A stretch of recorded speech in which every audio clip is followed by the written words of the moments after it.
Bonjour, bonsoir chers internautes. Vous qui êtes là présents en train de nous suivre à travers votre émission Avis de recherche. Avis de recherche, c'est une émission qui vous apporte beaucoup de connaissances, qui est là présent toujours pour vous informer à travers les sujets que nous développons. Aujourd'hui, nous allons débattre les sujets l'utilisation de stimulants sexuels au niveau des jeunes. Tous nous savons que ces genres de produits sont beaucoup plus utilisés par les gens et les hommes qui sont plus âgés. Maintenant, ouais, les lots comme on a bagel nabiso. Donc, pour c'est plus sa partenaire, il faut utiliser moi en coro, moi babiar mon trop vulgaire.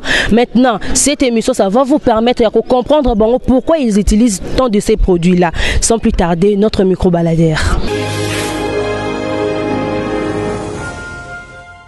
Bonjour papa. Ah, bonjour maman journaliste. Comment nani papa? Comment ndeko Fabrice Monza.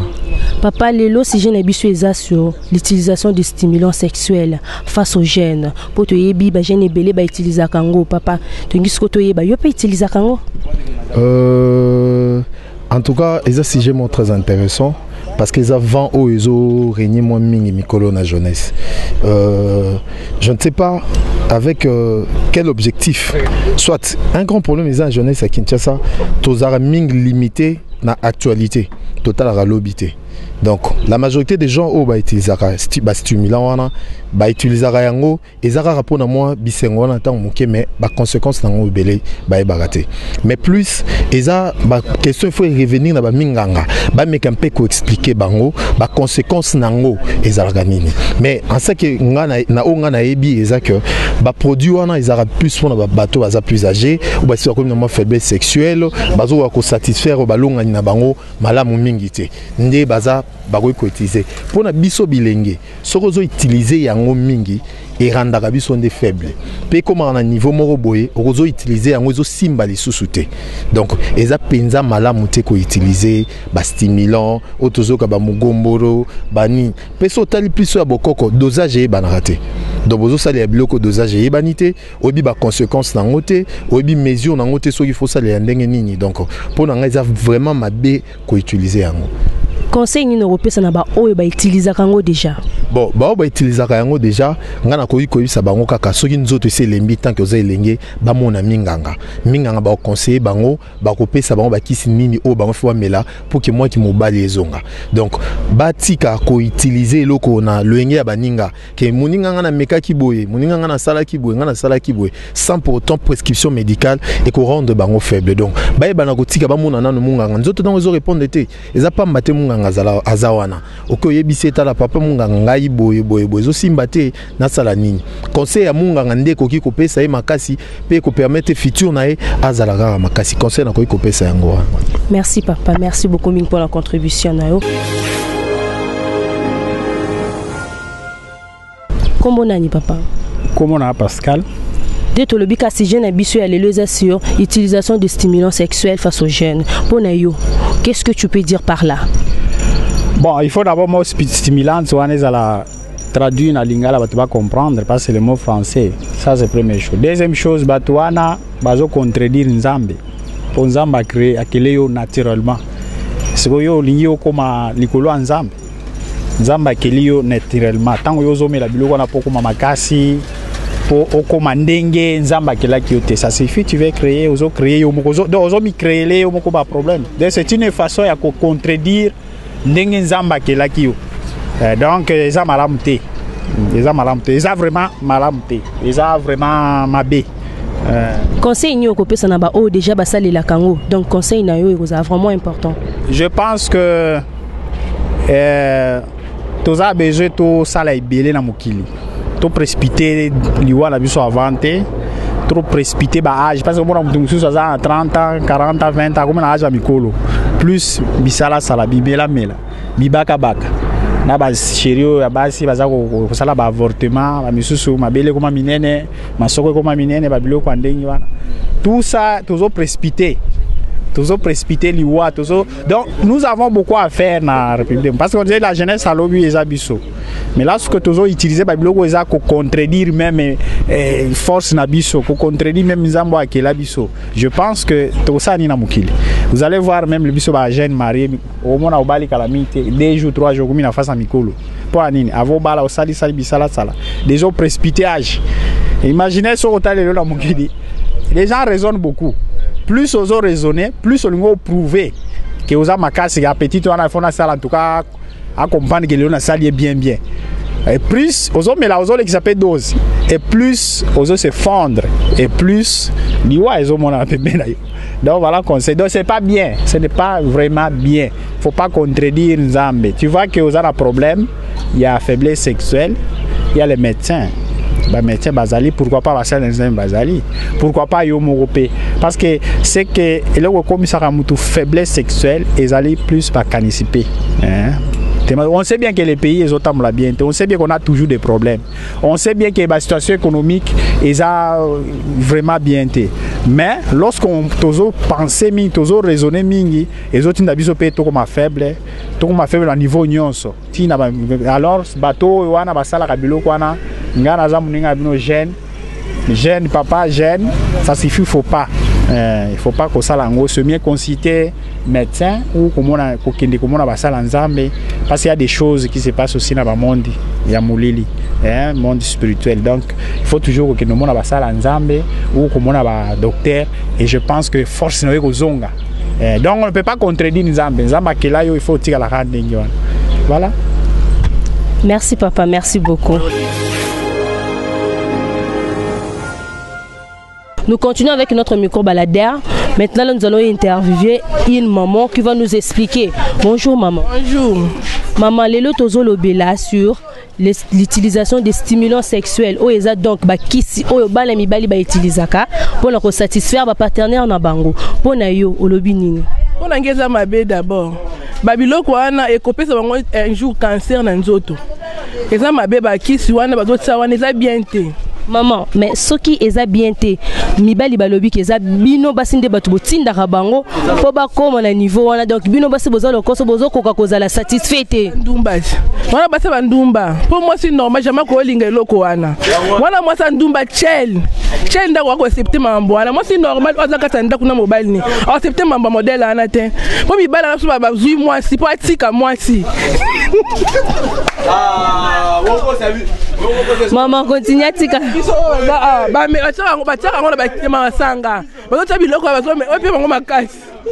Maman bon lité ni no pesa na bateau basala kango déjà. Na pesa bango lité na pesa bango ki ba salela ngo teza bien à la longue et puis ba cancer na nzoto, oh ba prostate ba maladie boyo ka ba prostate ba cancer ezo ya na makambo modèle wana. OK, merci beaucoup maman. Toujours toujours continuer kaka na micro baladeur na biso to moni lisu papa ye koto yo to repousse na poto poser ba question papa toza na sujet oeza l'utilisation de stimulants sexuels face aux jeunes pour na yo olobini.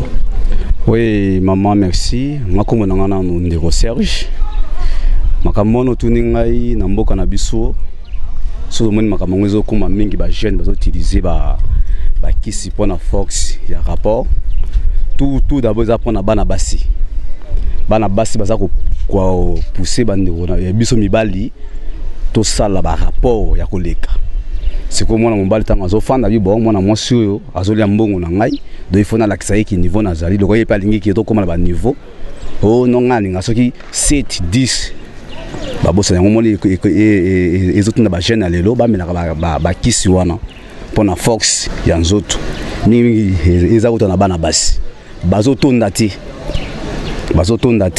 ngosunza masali moto na force na nenga azali ke bo rapport au sebesa mwasi bani to same basi baningi o na yoki bien te na tonditi yango zo pousser ke ba je ba mena biloko wana yango do senga ke biso ba jeune totika mwasi so ka lobiki atonditi do tika ya kende na ye parce que yo zo détruire nzoto na yo pona no baliti bani ya komela bakisi c'est autant mon collègue bala o se sa mère bana na ndako zo ko kali susute do pona nini bakisi wana do bande ko basi mutu baza ko pousser bande ko mibali ba mena ba gwa wana po ba se sa bango ebele c'est ça merci beaucoup pona yo papa lité ya nini ko pesa na bande ko o bazo pratiquer ngo déjà bon là on a osenga na bande ko na biso surtout ba jeune lelo batika yango batika ko mela biloko makasi parce que ils ont des trucs corps osuka boy obali ozobotati pona nini bakisi wana melaki et détruire nzoto yango ba jeune lelo surtout na kata kin totika yango Ce qui moi c'est habitué à zotonda na été tika ya kene na ye pour yo battre la santé na yo. Merci beaucoup. Bonjour maman. Bonjour papa, madame. Maman, si je n'ai pas lelo ezali utilisation des stimulants sexuels face aux jeunes. Pour na yo koloba nini? Bon, pour moi, je dirais que comme Mélano ba Kiswana, ils ont vraiment ma baie. Ils ont ma baie parce que Kiswana, ils ont détruire. Faut aux ala naturel. N'est là autour de papa binanga qui est basi ba autour naté non. Et non nous mi bali na biso balingi bi mela ba nkoro ba matiti moro be ba bloko na tout wana à la langue au monde que mbala comme faible pour nga vraiment na conseiller bango ezaki eza mabe base à la naturel et puis bon za na longue vie. Le biso basi nde batu tozo tonda te ba le biso nde tozo pousser bango po ba comme na niveau ya ko satisfaire de tolingi ba biloko moro e umela ka quoi tolingi to bimano ke umela quoi. Excusez-moi na mof to tonda te ko tonda cela veut dire donc combien de coups to loba. Non, non, moi c'est normal. Déjà, la mort qu'on a mbaye na linga karzane satisfait. Hein? Et non, on a des trois moukons appelé le bingaye, liboumungaye. Et puis, na baksaman na ngai na zo beta cité na base ba fio bazo mais la bloc on est pas déformé bango. Au moins moi si liboumou. Donc il y a vraiment malformation. Pendant ngai eza mabe zo détruire mbasi na mibali. Ba melango te faux alors na dej ba fanta. Ça élégant. Donc il n'a pas bien na melana ngo te po na zo ba te lanzo tonanga. Comme conseil, on va utiliser déjà. Non, on va utiliser déjà. Tika. Donc, tika. Moi, si mobile tika, c'est mauvais pour la santé. Donc, si on a posé dans la longue vie, au monde a kokololo, au monde a banana yo. Tika, comme la bilo, qu'on a ezama ma papa. Tika.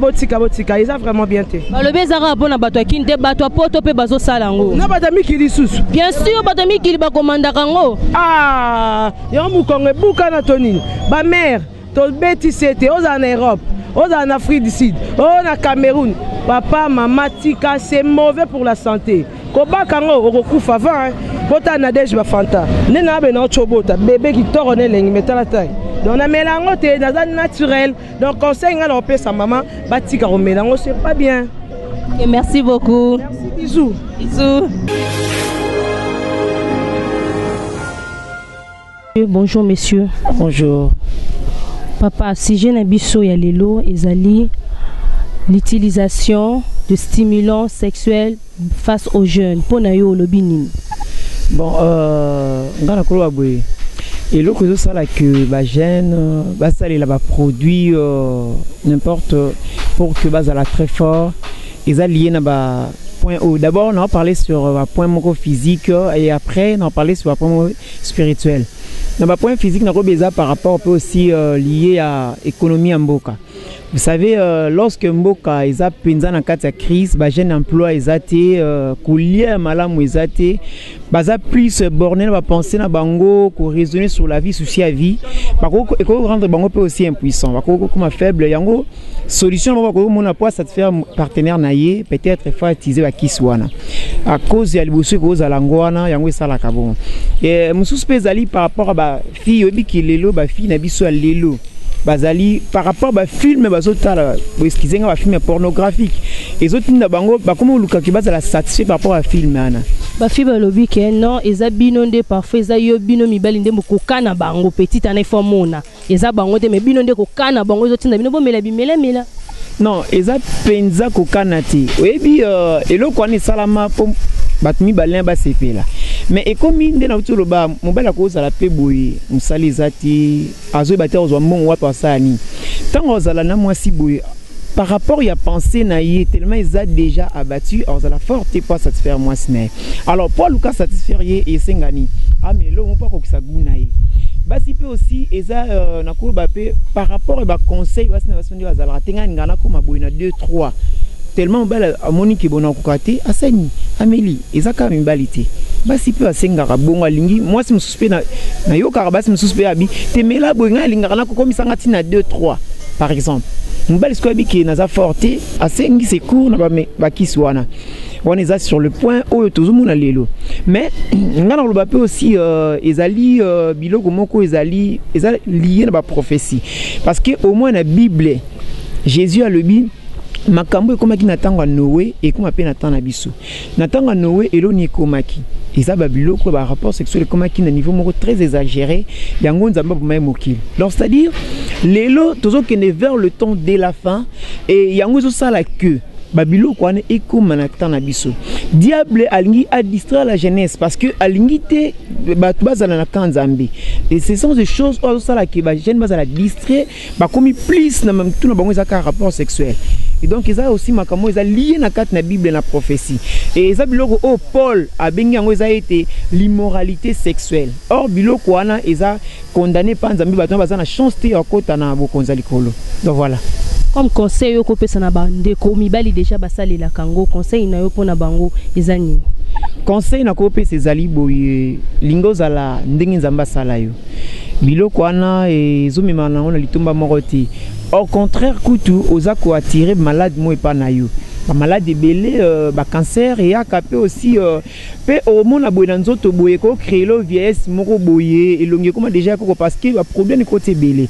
Ils ont produit sur beaucoup kutu to éviter to barater dose na ngozala ndenge ni. Et donc ils a bien té salela ndenge ozala ka ndima ndenge ozala so moni peut-être que oza faible luka médecin conseiller yo abi soni ko sala. Merci beaucoup, papa. Merci. Voilà, nous continuons avec notre micro-baladeur. Bonjour, maman. Bonjour. Maman, si j'ai l'habitude à l'utilisation de stimulants sexuels, pour nous, tout le monde a rabagé les bélés, utiliser un pour nous sepeli, ça va partenaire na bango. Pour nous, question réponse na wana zanini. Ba jeune o ba melango na ebité bonzoto na bango mo esala te ponga mobile na ngana ko ki jamoti na mena bloko wana poso ya seli posa na yake meli bloko wana aya sepeli singa lobi sko ni sa sko posa na ngamo ko loko wana esala sute sko na mono ndeni ba lobi bino batu botinda bango bako matina niveau ya ko satisfaire bino ezaka bien te na baso balinga ko tonda balinga balia batonda ne balinga bloko wana ponga d'après ngana ko tinda jamais copain nga sa ba bloko wana. Comme conseil na ba fio balinga mibali na bamba komisa bango tina niveau wana eza nini eza mabe awo bebisa mobali te awo bebisa aussi na to mobali zo mela ba bloko zo mela ba bloko mela bloko ti akoma na âge mo boye nini baba nini zo sali sute akomi faiblesse kondo sandeni o mela ka ko bebisa o ya yo mono no botama ngo bebisa ngo zo bakisa suba msusu eza bien te conseil pour na moto amoni ka utiliser kango. Donc, Mouto a se retrouvé à Monique, il ne plus la capacité à satisfaire partenaire comme conseil à Kosalani. Conseil zaka que ba melango te. Celle qui bonzoto na yo moko yo zala na ngosalela. O melango pourquoi? Et baby sara atabiso basi ba bloko mso ba teka wezi bo amasa za ilora chana se. Aussi no tozo sala ba bloko wana e baby sa izande mo pika na mibali. Aussi no tozo mela ba bloko wana zo baby sa yo nzoto. Voilà maman bande comme susu ba leki avant yo ba lobi ke eza stress. Sala musala tellement trop ndetinda rabango ya ko utiliser biloko na tanga ozonga na ndako moi fatigue pona maman etinda rabango utiliser biloko na pona yo moni ndenge pona ngana oyebisa ba fio mibali na mamba za rabongo ba qui est pas médecin atina mbali na qui est pas médecin ti comme mbali na bandila na poza la raté aussi na to melango beba kaka conscient na ngana opesa ba ndeko na basi o mibali na mamba za ba position bongo po monsieur za la musala mbali ke musala fatigue tanga ya ba kutana moi c'est ça que le moi vite vers c'est ça moi c'est ala la moi avec moi ça c'est la bongo te moi c'est seulement que mbali na za ba complication bongo ti n'est pas médecin. Mais il y a deux fois, balobaka. Et moi, c'était Moutazo Tinde. Yemoko se sentir à l'intérieur de lui qui est incapable. Pourquoi? Parce qu'il travaille trop la journée. Donc, femme et la bilo qu'on a posé en endurance, quoi. On est buzobane mono Rolanda le ngaba kamara ni ngora ba kamanga na sala ki bonga na zongi si bo soro mo ki comme na kawana kende kapa médecin.